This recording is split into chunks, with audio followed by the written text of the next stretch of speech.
Okay, well, welcome. Thank you so much for coming.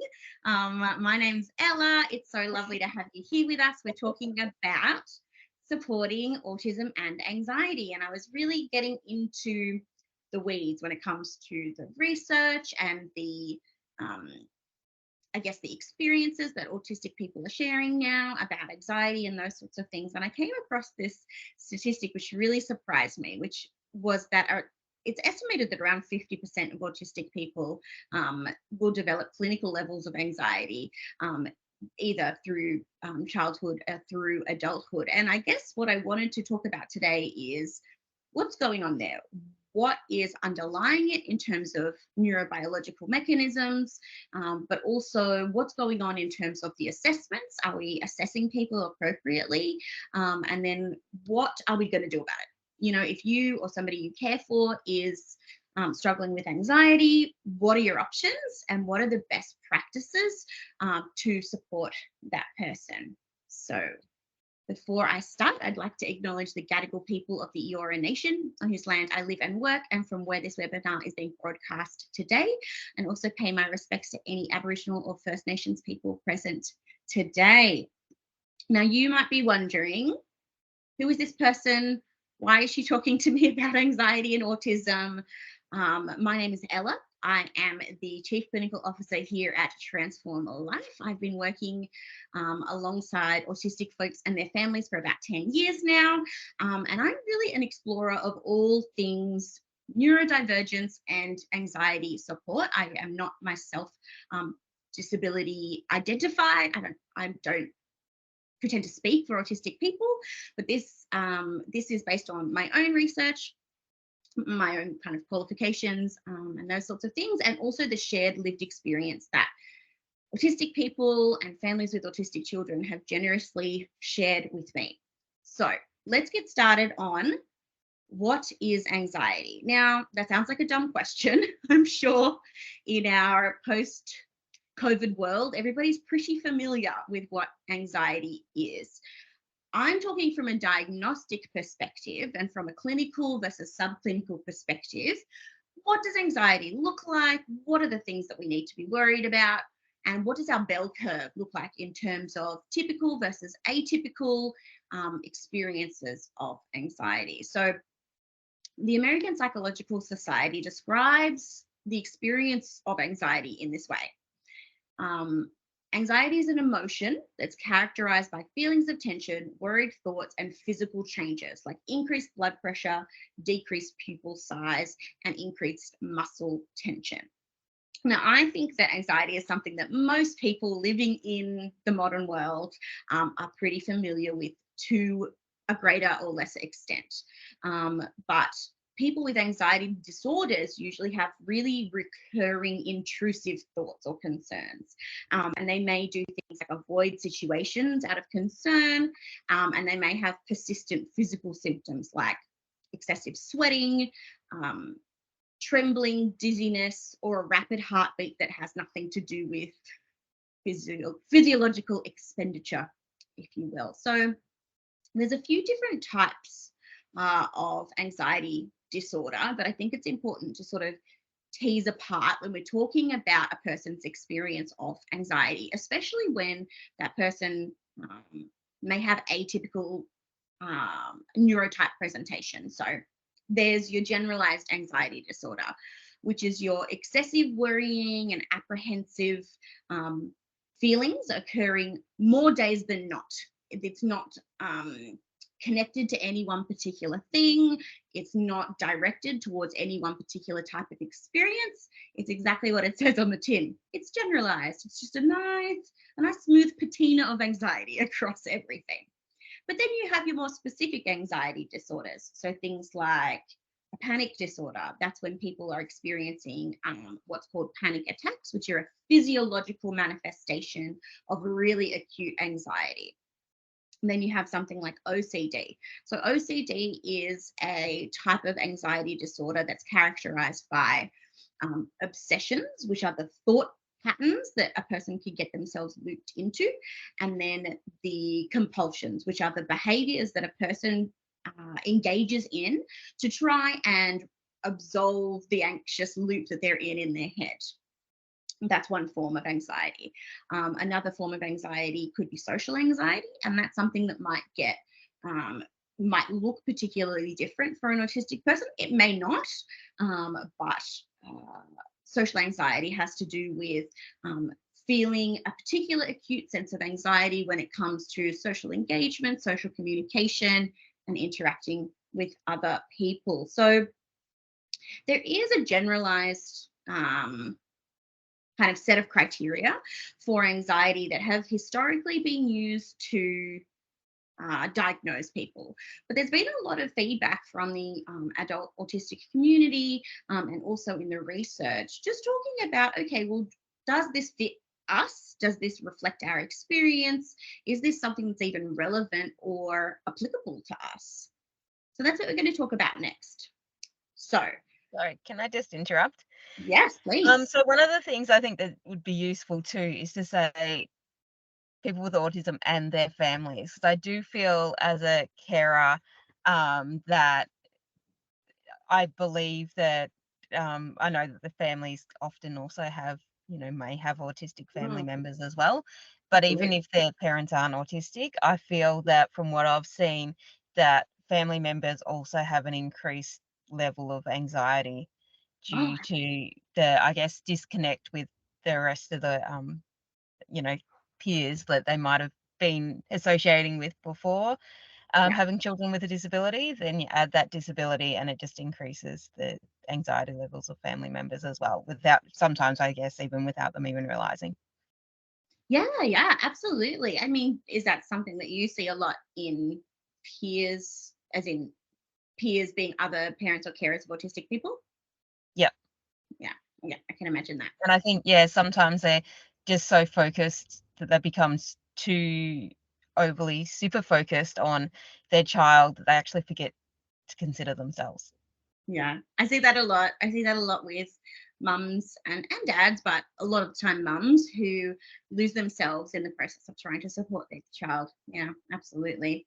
There's been some really interesting research that's been gone on, and I know that Tony Atwood has done a lot of research into anxiety support for autistic people, as well as their families. And something that I find really interesting is that the symptoms that autistic people talk about when they talk about their anxiety, and the symptoms that neurotypical people talk about when they talk about their anxiety, are like this glorious Venn diagram. So, like, there's some that are shared, there are some that are really autistic in their expression, and then there are some that are really neurotypical in their expression.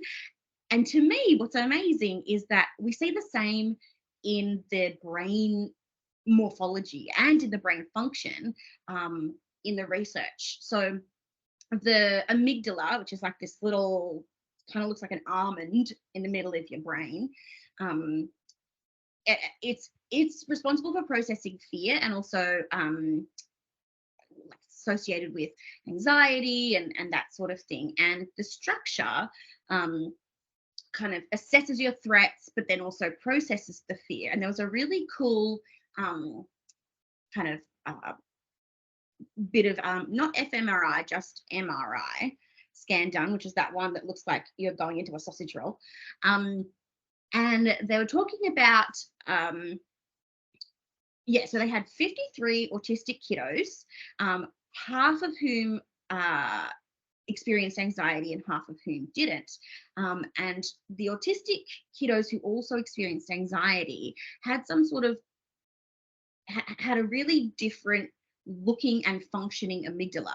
So not only were they difficult from a neurotypical control group, but they were also really different from a non-anxious autistic control group, which I found super interesting. And it also has this overlap, this same sort of Venn diagram overlap, where it has some bits that function the same, some bits that function totally differently, but there is that little overlap in the Venn diagram, similar to the symptoms. Anyway, I'm just a bit excited about it. So there were autistic kids who were experiencing anxiety had decreased right amygdala volume compared to the other two groups, and those other two groups didn't differ from each other. So there was more commonalities between the neurotypical control group and the autistic non-anxious group than there were between the anxious group and the non-anxious autistic group. And so those findings kind of suggest that there's the neurodevelopmental differences in the trajectories from autistic children who are either anxious or not anxious are as different as between a neurotypical control and an autistic person. And I think that the important take-home message from something like that is that there may be different neurobiological responses to stresses for anxious autistic individuals, and that needs to be taken into consideration when we're doing things like assessing, treating, supporting those people.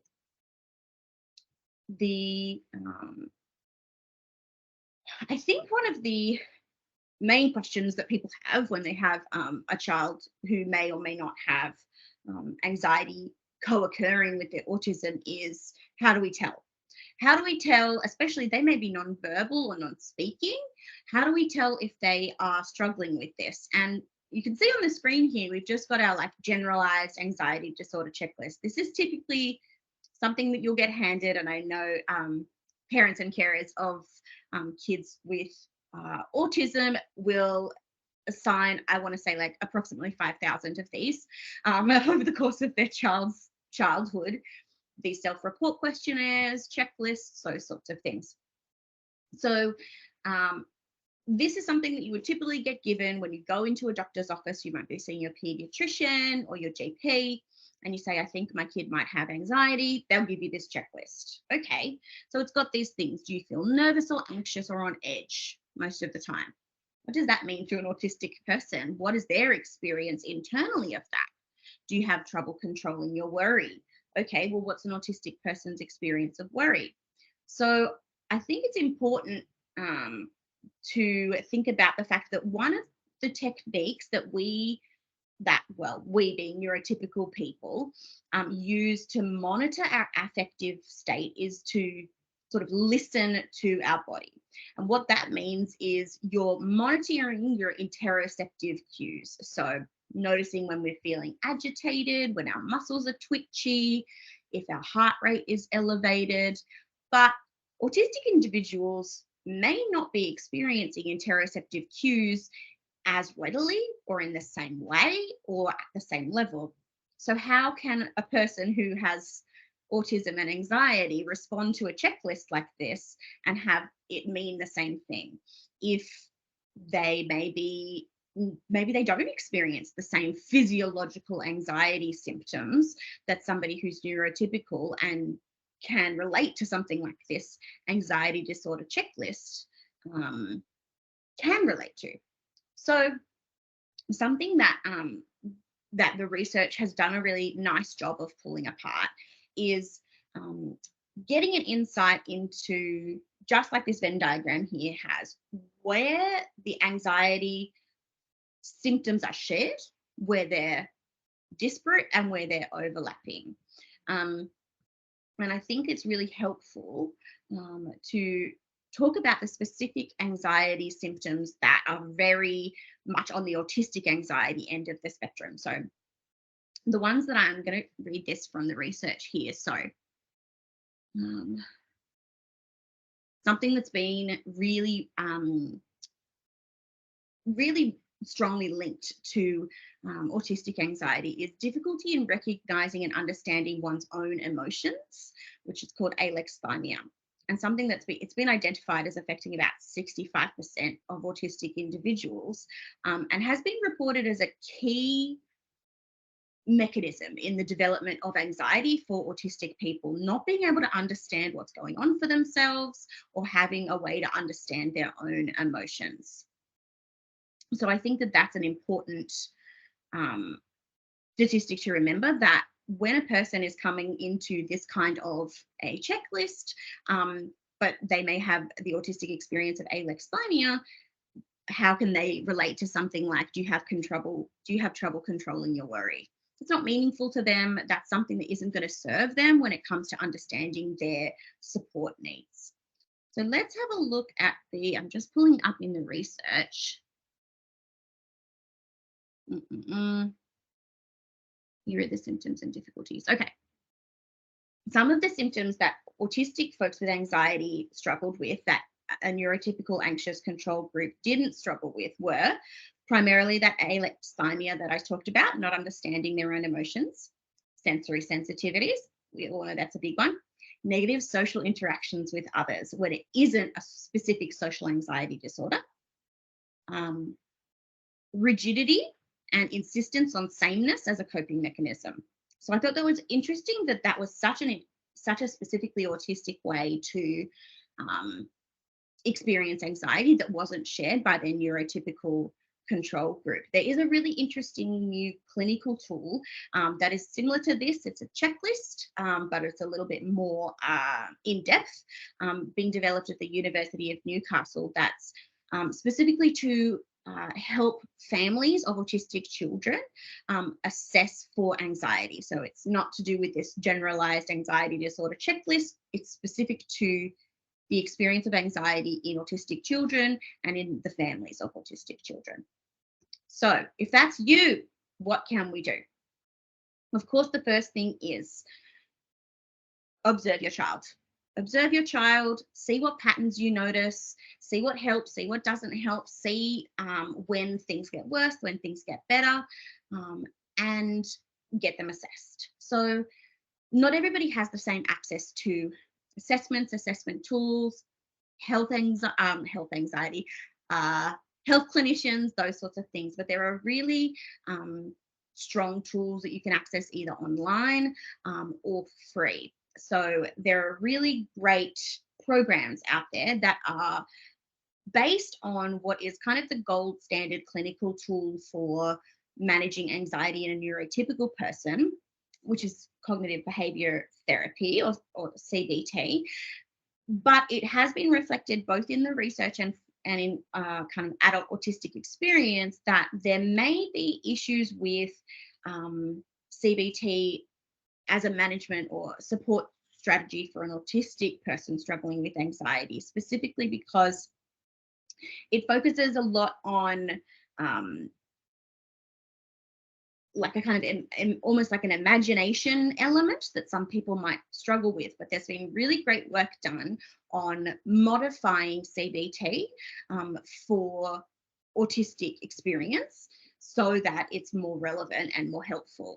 Specifically, there is a program called Facing Your Fears, adolescent version, which was developed at a school in Singapore where they had really great results, specifically when and most helpfully because it was implemented with non-clinicians. So it was done by teachers, by community members, by people that were in the school community, and it really made a big difference to the cohort in terms of their anxiety.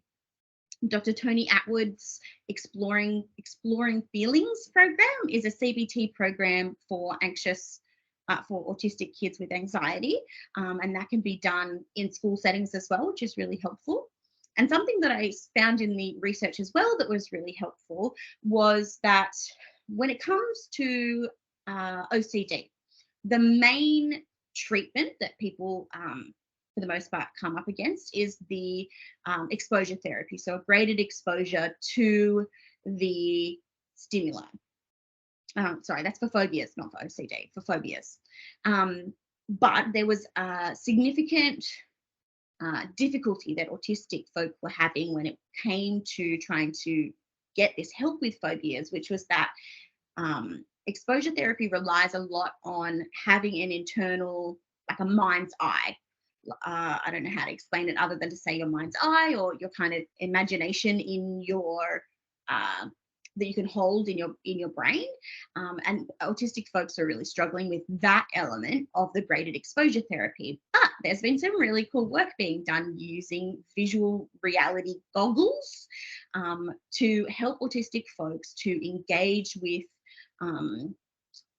treatments for their phobias that would otherwise require them to have this kind of imaginary mind's eye thing that neurotypical people can have that autistic people may not have. So I think there's lots of good research and resources out there. But if you're feeling overwhelmed, I totally get it. We're here to help. That's what we do. I love looking into this kind of thing. So get in touch. I've popped some references here for those of you who are interested in nerding out. And now we can go to questions. All right. I think that's it. Okay. Thanks so much for joining me today. It's been lovely having you. We will be back next week with another topic on supporting behaviours.